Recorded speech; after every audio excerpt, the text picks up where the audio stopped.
Hello students, good morning to all of you. Students, now we will discuss about next section B, Indian economy. Sample paper second हम कर रहे हैं, इसमें section B हम study करेंगे अब. Students, इससे पहले जितना भी आपको होमवर्क दिया जा रहा है बेटा, प्लीज ये आपके लिए ही है और इससे हमें ये क्लैरिफाई हो जाएगा कि हाँ एक्चुअली में आप वीडियोस देख रहे हो या नहीं देख रहे हो. बेटा डेली का होमवर्क डेली अपने कंसर्न टीचर को सेंड करो. ठीक है, बार बार आपको मैसेज किया जाता है कि homework send, please send homework. बेटा बड़ी क्लासेस में हो, 12th क्लास के बच्चे हो, आपको बार बार कहने की जरूरत ना पड़े. खुद को आपको इतना अवेयर होना चाहिए कि डेली का होमवर्क आप डेली भेजो. ठीक है, तो दोबारा से ये जो भी प्रॉब्लम से सिचुएशंस आप नहीं क्रिएट करोगे. नेक्स्ट है, state any one area in which Pakistan has an edge over India. इसमें से स्टेट यानी वन एरिया बताना है जहां पर पाकिस्तान इंडिया से बेटर है. एज और मतलब इंडिया से कैसा है, बेटर है. तो एक क्या है, Pakistan has achieved better result with regard to migrations of workforce from agriculture to industry. ये आएगा कि जो पाकिस्तान है उसने अचीव कर लिया है कि जो माइग्रेशन होता है ना वर्कफोर्स का, किससे, एग्रीकल्चर से इंडस्ट्री, तो बहुत ज्यादा लोगों का हो चुका है. तो बिल्कुल राइट है, पाकिस्तान में एग्रीकल्चर से लोग कहां शिफ्ट हो रहे हैं, इंडस्ट्रियल सेक्टर्स के ऊपर शिफ्ट हो रहे हैं. इट मींस कि वहां पर क्या फैल रहा है, इंडस्ट्रियलाइजेशन फैल रहा है. ठीक है, बाकी के जो ऑप्शंस हैं वो कैसे होंगे, हमारे गलत हैं. जैसे कि Pakistan rank high in human development index, बिल्कुल रॉन्ग है. क्योंकि अगर हम यहाँ पर इन्फेंट मोर्टेलिटी रेट लें या डेथ रेट लें या फिर मैटरनल मोर्टेलिटी रेट की बात करें, सैनिटेशन में तो बेटर है. तो उसके अंदर स्कूलिंग, जो स्कूल गोइंग चिल्ड्रन उनके बारे में बात करें तो वो कैसा है, बहुत ही पुअर है. किसकी बजाय, compare to India. Pakistan has low death rate, गलत है. उसकी जो डेथ रेट है वो भी कैसी है, हाई डेथ रेट है. None of the above. Next है, in the 1970 nationalization of blanks industry took place in Pakistan. 1970 के अंदर कौन सी इंडस्ट्रीज ने, कहां पर इंडस्ट्रीज की साइड नेशनलाइजेशन उनका किया गया, तो किसका, कैपिटल इंडस्ट्री का. किसका किया गया था, कैपिटल इंडस्ट्री. नेक्स्ट है, blanks programmes has been restructured a National Rural Livelihood Mission, मतलब NRLM. कौन सा जो प्रोग्राम है जिसको NRLM को क्या कर रिकंस्ट्रक्ट कर बनाया गया है, प्रधानमंत्री स्वरोजगार योजना, स्वर्ण जयंती ग्राम स्वरोजगार योजना, सोशल असिस्टेंस प्रोग्राम्स या पब्लिक डिस्ट्रीब्यूशन सिस्टम. तो कौन सा प्रोग्राम है, स्वर्ण जयंती ग्राम स्वरोजगार योजना. कौन सा आएगा, स्वर्ण जयंती ग्राम स्वरोजगार योजना. नेक्स्ट है, choose the incorrect statement from the given below. इसमें से आपको एक इनकरेक्ट स्टेटमेंट्स बतानी है. कह रहा था, economic motive of colonial government was to convert India as a feeder economy. जो कॉलोनियल गवर्नमेंट थी, जो ब्रिटिशर्स थे, उनका मेन एम था कि इंडियन इकोनॉमी को एक फीडर इकोनॉमी में चेंज कर देना. बिल्कुल राइट है, उनका मेन एम ही ये था कि इंडियन इकोनॉमी किसमें चेंज हो जाए, फीडर इकोनॉमी के अंदर चेंज हो जाए. Second, life expectancy during colonial rule was 32 years. जो लाइफ एक्सपेक्टेंसी थी वो 32 थी. तो गलत है, कितनी थी life expectancy during colonial rule, 33 या फिर 43. दो डेटाज हैं, TR जैन के अंदर 33 है और संदीप गर्ग के अंदर 43. तो 43 आप मानोगे उसको. नेक्स्ट है, शेड्यूल ए ऑफ IPR, जो इंडस्ट्रियल पॉलिसी रिसोल्यूशंस का शेड्यूल ए है. 1956 was comprise of industry owned by government. No, इसके अंदर शेड्यूल ए में ये नहीं होगा. फिर है, NEP of 1991 remove restrictions from private sector. Sorry, सही था, प्राइवेट सेक्टर से क्या कर दिए गए, रिमूव कर दिया गया था. बिल्कुल राइट है. तो इनकरेक्ट क्या है कि the economic motive of colonial government was to convert India as a feeder economy. ये कैसा है, सॉरी ये सही है. कौन सा गलत है, life expectancy during colonial rule was 32 year. केवल कितना किया गया था उस टाइम, 43 ईयर्स. अब है कुछ असर्शंस हैं और रीजन बेस्ड क्वेश्चंस हैं. असर्शंस में क्या कह रहे हैं कि China has done better than India and Pakistan as it is a social economy. जो चाइना है वो क्या है, बेटर है, किससे, इंडिया से भी बेटर और पाकिस्तान से बेटर है। जैसे कि उन्होंने क्या अडॉप्ट किया था, सोशलिस्ट इकोनॉमी को किया, बिल्कुल राइट है। चाइना ने शुरू में किसको अडॉप्ट कर लिया था, सोशलिस्ट इकोनॉमी को अडॉप्ट कर लिया, जिससे चाइना क्या है, बेटर रहा, किससे, इंडिया एंड पाकिस्तान से। नेक्स्ट कह रहा है कि रीजन है in a socialism government can implement policy which are the best interest of the people, ये भी बिल्कुल राइट है। तो कह रहा है ए और आर दोनों ही ट्रू हैं, बट कह रहा है कि आर क्या है, इसकी करेक्ट एक्सप्लेनेशन है या नहीं है, तो R is the correct explanation of A, क्योंकि सोशलिस्ट इकोनॉमी को अपनाया ही इसलिए था जिससे क्या हो, पीपल के वेलफेयर के बारे में सोचा जा सके। नेक्स्ट क्वेश्चन है जिसमें हमें करेक्ट पेयर बताना है। कह रहा है कि national bank for agriculture and rural development, जो हमारी नाबार्ड है, क्या है, नाबार्ड, इट वाज सेटअप 1984, कि वो 1984 में क्या हुई है, सेटअप हुई है। तो ये सही है, हाँ भाई ये सही है। तो आंसर इसका 1984 नहीं, क्या हुई थी 1989 में।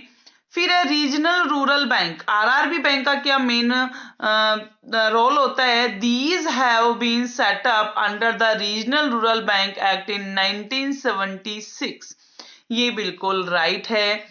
नेक्स्ट है land development, the main function is to cater to micro credit needs of the rural peoples, बिल्कुल रॉन्ग है, क्योंकि लैंड डेवलपमेंट किसके लिए थी, लॉन्ग टर्म लोन प्रोवाइड करवाने के लिए और for the development of land या फिर लैंड रिफॉर्म्स के लिए जो क्या दिया था, लोन देती है, कौन है वो, लैंड डेवलपमेंट बैंक है। Self help group, these provide long term loan on security of land, बिल्कुल रॉन्ग है, क्योंकि एसएचजी जो प्रोग्राम्स होते हैं ये किस में हेल्प करते हैं, the functions of cut off micro credit needs को, ठीक है।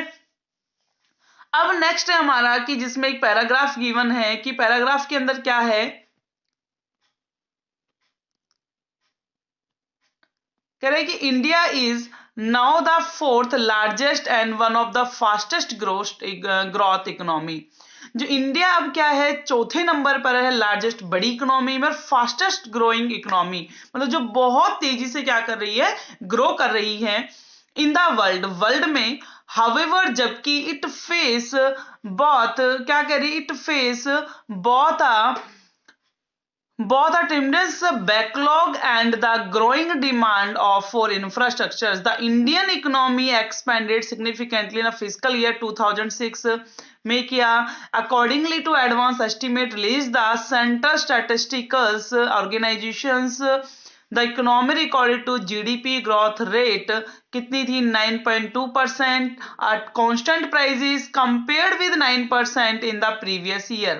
The increase in growth rate in the recent year, जो रिसेंट ईयर में ग्रोथ रेट क्या हुई है, इंक्रीज हुई है, is reflected in the 11th 5 year plan, जो किस में रिफ्लेक्ट हो रही है, 11th 5 ईयर प्लान। 11th कौन सा था, 7 से 12 तक था, कौन सा था, 7 से 12।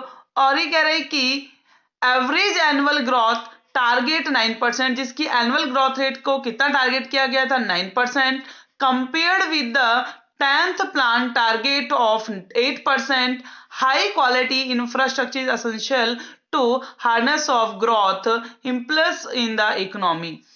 And next है the planning commissions equivalent to the Ministry of Planning has observed the infrastructures India, क्या है कि Achilles Hills, which is estimated the cost 3 to 4%, कितनी की कॉस्ट आई थी उस time, 3 to 4%, and loss GDP yet to planning commission has estimated that India need to be increase spending on infrastructure. सब क्या जरूरत है, इंडिया को इंफ्रास्ट्रक्चर्स को बेटर करने के लिए जरूरत है, उसके ऊपर खर्च करने की जरूरत है, कितना, कह रहे कि फ्रॉम 4 to 5%, कितना, from 4 to 5% to 9% of GDP का, if it is achieve to growth target, यदि वो क्या करना चाहती है, ग्रोथ को अचीव करना चाहती है। तो 23 क्वेश्चंस है इसमें, which of the following are advantages of sound infrastructure in India, India में एक अच्छे इंफ्रास्ट्रक्चर्स के क्या क्या एडवांटेजेस हो सकते हैं। कॉस्ट इफेक्टिवनेस, बिल्कुल राइट है, जितना बेटर इंफ्रास्ट्रक्चर होगा उतनी ज्यादा क्या आएगी, कॉस्ट कम से कम आएगी। Attract foreign capital, better infrastructure होगा तो दूसरी जो कंट्री, हमारी कंट्री में क्या करना चाहेगी, इन्वेस्टमेंट करना चाहेगी। इससे क्या होगा, अट्रैक्ट होगा क्या, फॉरेन कैपिटल। सी है इंप्रूव ग्रोथ प्रोसेस, कि ग्रोथ प्रोसेस को इंप्रूव करती है, बिल्कुल राइट है कि ये क्या करती है, ग्रोथ पर जितना ज्यादा इंफ्रास्ट्रक्चर सुधरेगा, जहाँ transportation facility, communication, schooling, housing, hospitals, medical facility जितनी बेटर होंगी उतनी ज्यादा क्या करेंगे, हम ग्रोथ करेंगे। ऑल ऑफ दीज, तो क्या आएगा, all of these. Next question है, blanks is not a component of economic infrastructures. इसमें से कौन सा इकोनॉमिक इंफ्रास्ट्रक्चर्स का कंपोनेंट नहीं है, एनर्जी एंड एजुकेशन। तो देखो एनर्जी है, एनर्जी किसका है, इकोनॉमिक इंफ्रास्ट्रक्चर्स का कंपोनेंट्स है, बट एजुकेशन और हेल्थ दोनों ही किसके हैं, सोशल इंफ्रास्ट्रक्चर्स के कंपोनेंट हैं। क्लियर हो गया। Next, GDP growth and infrastructures are blanks proportionate. जो जीडीपी ग्रोथ है और इंफ्रास्ट्रक्चर्स हैं उन दोनों का जो प्रोपोर्शनेट है वो कैसा है, डायरेक्टली प्रोपोर्शनेट। कैसा है, directly proportionate. Infrastructure development in India has been a responsibility of government sector. जो इंफ्रास्ट्रक्चर डेवलपमेंट है इंडिया का, वो रिस्पॉन्सिबिलिटी किसकी है, गवर्नमेंट सेक्टर्स की है, कि वो क्या करे, उसको इंप्रूव करे। Only private sector has not been actively involved in infrastructure development. केवल एक प्राइवेट सेक्टर ही उसमें एक्टिव होकर इंफ्रास्ट्रक्चर्स को डेवलप नहीं कर सकता। Which of the following are reason the same, same इसके रीजन क्या है, तो ह्यूज डेवलप कॉस्ट इन्वॉल्वमेंट, बिल्कुल राइट। देखो अगर रोड बनाने हैं, डैम बनाना है, ब्रिज बनाने हैं और स्कूल्स ओपन करने, हॉस्पिटल्स ओपन करने, सभी के लिए, पुअर पर्संस के लिए भी, रिच पर्संस के लिए भी, तो बहुत ज्यादा कॉस्ट आ जाएगी। प्राइवेट सेक्टर विदाउट बेनिफिट क्या नहीं कर सकता, इन्वेस्टमेंट नहीं कर सकता। तो उस इन्वेस्टमेंट, प्राइवेट सेक्टर इन्वेस्टमेंट करने के लिए क्या जरूरी है कि वो क्या लेगा, अपनी हाई कॉस्ट लेगा। तो इसके लिए जरूरी है कि गवर्नमेंट खुद आगे से आए और क्या करे, इन्वेस्टमेंट एक्सपेंडिचर्स करे। लॉन्ग गेस्टेशन पीरियड, बहुत लंबा टाइम होता है, बिल्कुल होता है। जब प्रोजेक्ट बनता है, प्रोजेक्ट से बनने के बाद वो जब प्लान कंप्लीट हो जाता है, इंप्लीमेंट किया जाता है और वो रेडी हो जाता है कोई भी प्रोजेक्ट, तो तब तक की जो पीरियड होता है बहुत ज्यादा, उसमें लंबा टाइम लगता है। लेस प्रॉफिटेबिलिटी, बहुत कम प्रॉफिट होता है, बिल्कुल राइट है, ऑल ऑफ दीज, तो ऑल ऑफ दीज। वो WTO has its headquarter located in, जो WTO का हेडक्वार्टर है वो कहाँ लोकेटेड है, वाशिंगटन DC के अंदर क्या है, ये कहां पर है, लोकेटेड है। क्लियर हो चुका। नेक्स्ट अब हमारा 3 मार्क्स का question, agricultural marketing refers to the farmers act of bringing their product of the market for sale, is the statement correct. जो एग्रीकल्चर मार्केटिंग है वो क्या, refers to the farmers act bringing their produce to the market for sale, statement correct. तो ये क्या है, wrong है। Agricultural marketing includes all process, सभी प्रोसेस इंक्लूड होती हैं, कब से, सोइंग से लेकर, कल्टीवेशन से लेकर और कहां तक पहुंचाना, मार्केट तक पहुंचाने की जितनी भी प्रोसेस होंगी वो सारी किसके अंदर आती हैं, एग्रीकल्चर मार्केट के अंदर आती हैं। तो कह रहा है no, the statement is incorrect. Statement कैसी है, इनकरेक्ट है। Agricultural marketing does not simply refers to the farmer act. Agriculture marketing है वो केवल सिंपली फार्मर्स के एक्ट को ही नहीं बताती, of bringing them product to the market for sale, it includes all those activity, इसके अंदर वो सभी एक्टिविटीज आती हैं, प्रोसेस विच हेल्प देम, जो हेल्प करती हैं in getting maximum prices for their product, उस प्रोडक्ट के मैक्सिमम प्राइजेस को लेने के लिए क्या करती हैं, हेल्प करती है, वो सारे प्रोसेस आती हैं। These process includes grading, packing and storing. जब कल्टीवेशन किया जाता है तो फार्मर क्या करता है, कल्टीवेट करने के बाद अपनी जो सीड्स होती है, सीड्स को ग्रेड के अकॉर्डिंग क्या करता है, अलग अलग डिस्ट्रीब्यूट करता है, ग्रेड के अकॉर्डिंग उनकी पैकिंग की जाती है, पैकेजिंग की जाती है, उसी अकॉर्डिंग प्राइजेस उनके डिटरमाइन होते हैं। इससे फार्मर को क्या मिलेगा, बेटर प्राइजेस मिलेंगे। These process add value to the agriculture produce and help the farmer to get a better price for their product। इसमें हेल्प करता है कि फार्मर को क्या मिले, बेटर प्राइजेस मिले। इसलिए वी कैन से दैट, हम ये भी कह सकते हैं कि agricultural marketing are comprehensive terms, बहुत बड़ी कॉम्प्रहेंसिव टर्म है। संपूर्ण क्या आती है इसके अंदर, कंप्लीटली उसके जो प्रोसेस है वो इंक्लूड हो जाती है, which includes of those activity which value of agricultural produce. Next है unemployment is related to poverty comment. Unemployment है वो किस रिलेटेड होती है, पॉवर्टी से। तो ये तो बहुत इजी क्वेश्चन है कि अनएम्प्लॉयमेंट किस रिलेटेड होती है, पॉवर्टी से भी। जितनी ज्यादा बेरोजगारी होगी उतनी ज्यादा क्या आएगी, पॉवर्टी आएगी, क्योंकि पॉवर्टी का मीनिंग सभी जानते हैं, those persons who are below the poverty line. जो पॉवर्टी लाइन के कैसे रहते हैं, बिलो रहते हैं, those persons who have not two times meal, उनके पास 2 टाइम्स की मील अवेलेबल नहीं है, ठीक है, तो पॉवर्टी है। कारण क्या है, अनएम्प्लॉयमेंट, बेरोजगारी, लोगों के पास क्या नहीं है, कोई भी काम धंधा नहीं है, तभी वो क्या है, गरीब हैं। तो अगर पॉवर्टी और अनएम्प्लॉयमेंट यूजुअली टुगेदर, एक दूसरे के साथ चलते हैं ये। Those who fail to get employment, जो भी क्या हो जाते हैं, एम्प्लॉयमेंट को गेट करने में फेल हो जाते हैं, become a burden of the limited family income, जो बर्डन है फैमिली का वो बढ़ जाता है, एंड दस depress already low level of consumption, जितना डिप्रेस होगा उतने ही कंजप्शन कम से कम होगा। Therefore many प्रोग्राम विच एम एट रिमूविंग पॉवर्टी, इसको रिमूव करने के लिए बहुत सारे क्या कर रखे हैं, प्रोग्राम्स बनाए गवर्नमेंट ने, एम्प्लॉयमेंट अपॉर्चुनिटी को जिससे अचीव किया जा सके to the poors, like prime minister Rozgar Yojana, स्वर्ण जयंती स्वराज रोजगार योजना। मोस्ट ऑफ अर्बन अनएम्प्लॉयमेंट भी हमें क्या है, गवर्नमेंट ने ओपन की है, जिससे अर्बन एरियाज के लोगों को भी क्या मिल सके, एम्प्लॉयमेंट मिल सके। नेक्स्ट है sustainable development is a paradigm shift to the development thinking comment. तो सस्टेनेबल जो डेवलपमेंट है, पैराडिग्म है, शिफ्ट हो रही है, जैसे डेवलपमेंट थिंकिंग डेवलप हो रही है, बिल्कुल ठीक है। सस्टेनेबल डेवलपमेंट का मीनिंग है meeting the basic needs of all, सभी कुछ मिल जाए, and extending to all the opportunities to the self to the satisfy their aspirations of better of without comprising on the needs of futures, मतलब कि future की needs को पूरा किए बिना अभी की क्या मिल जाए, सभी की नीड्स पूरी हो जाए। तो वही सस्टेनेबल डेवलपमेंट है, जितना ज्यादा सस्टेनेबल डेवलपमेंट को अडॉप्ट करेंगे उतने ही हम क्या कर पाएंगे, डेवलपमेंट कर पाएंगे। नेक्स्ट क्वेश्चन है, अब हमारे 4 मार्क्स के क्वेश्चन हैं,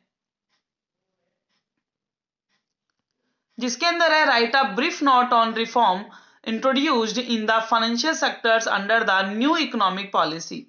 करें कि ब्रीफ नोट्स लिखना है, रिफॉर्म्स जो इंट्रोड्यूस किए थे फाइनेंशियल सेक्टर्स के अंदर। तो फाइनेंशियल सेक्टर्स में जहां आरबीआई का रोल आया था, origin of RBI, origin of bank, change in the RBI role, वो क्या है हमारे इन फाइनेंशियल सेक्टर्स रिफॉर्म्स है न्यू इकोनॉमिक पॉलिसी में। करें कि financial sectors include financial institutions such as commercial bank, investment bank, stock exchange and foreign exchange market.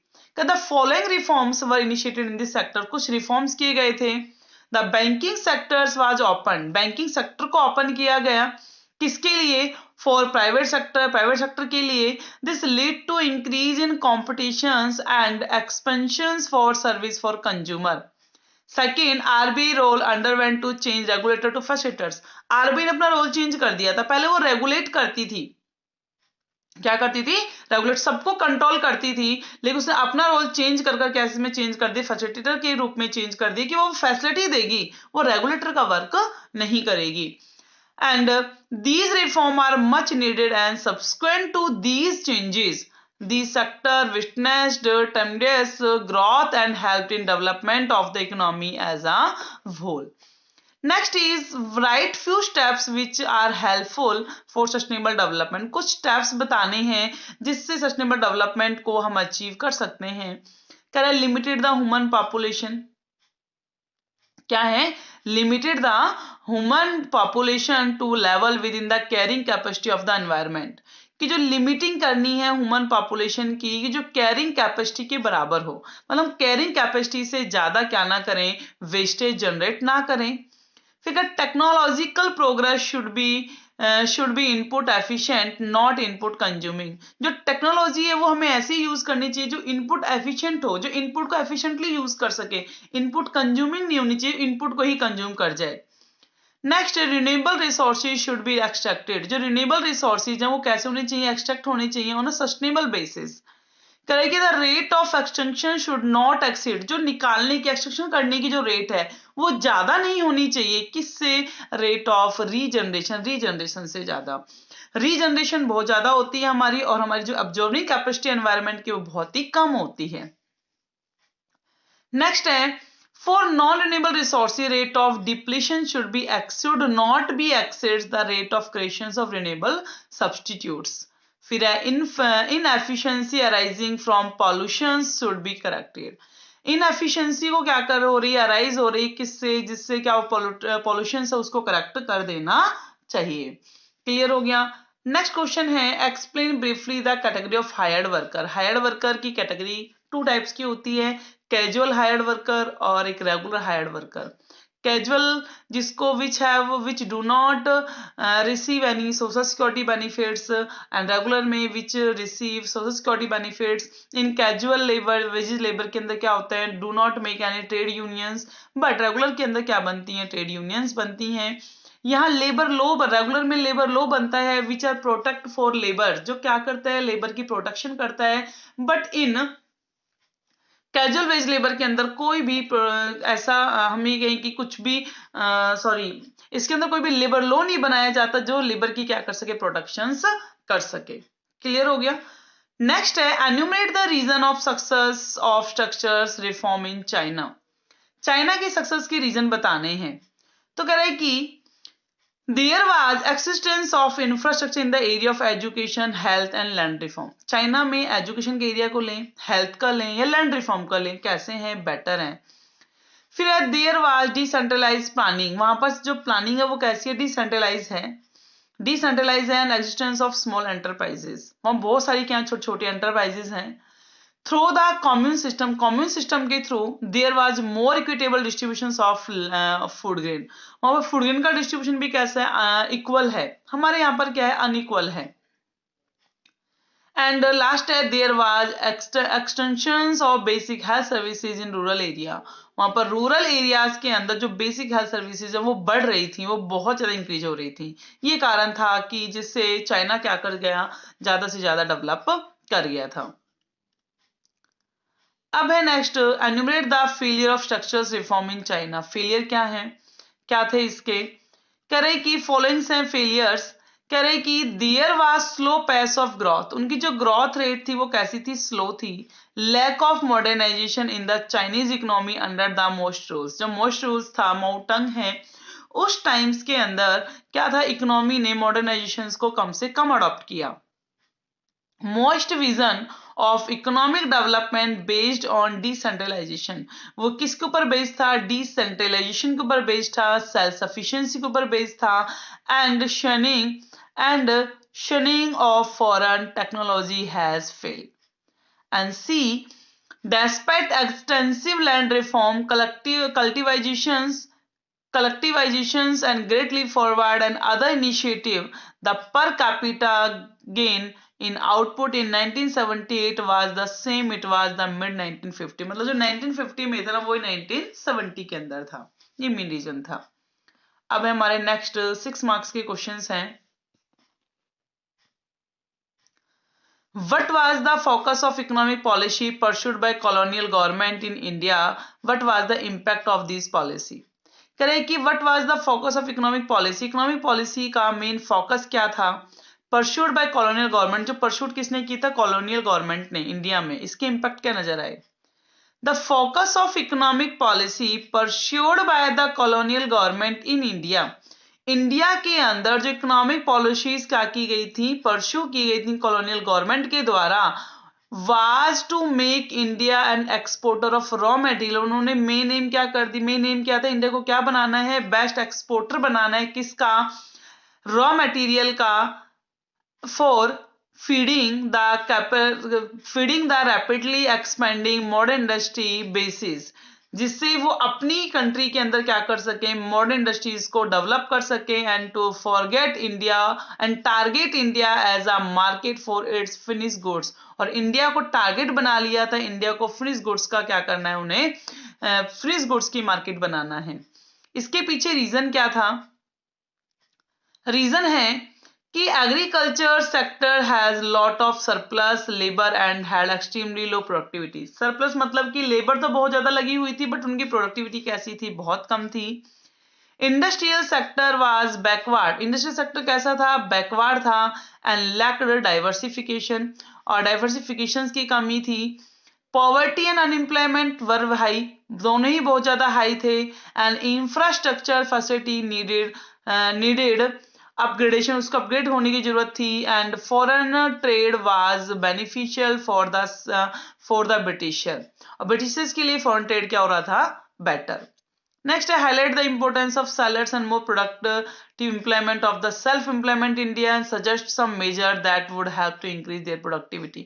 इस बहुत ईजी है, कह रहे कि सेल्फ एम्प्लॉयमेंट है ना, वो प्रोडक्टिव एम्प्लॉयमेंट में उसकी इंपॉर्टेंस बतानी है सेलर के व्यू में और बायर के व्यूज में। और ये प्रोडक्टिविटी को इंक्रीज कैसे करता है, देखो जितना सेल्फ एम्प्लॉयमेंट होगा उतनी ज्यादा क्या होगी, एम्प्लॉयमेंट क्रिएट होगी। एक बंदा अगर कोई भी काम स्टार्ट करता है तो दो को और एम्प्लॉयमेंट प्रोवाइड करवाएगा।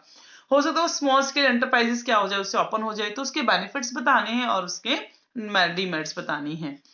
नेक्स्ट है infrastructures contribute to the economic development of a country. Infrastructures है वो कंट्री के डेवलपमेंट में अपना कंट्रीब्यूशन देता है। क्या आप इस बात से सहमत हो, डू यू एग्री? बिल्कुल। क्यों? इंपैक्ट ऑन प्रोडक्टिविटी, प्रोडक्टिविटी बढ़ती है। इंड्यूस इन्वेस्टमेंट, इन्वेस्टमेंट इंक्रीज होगा।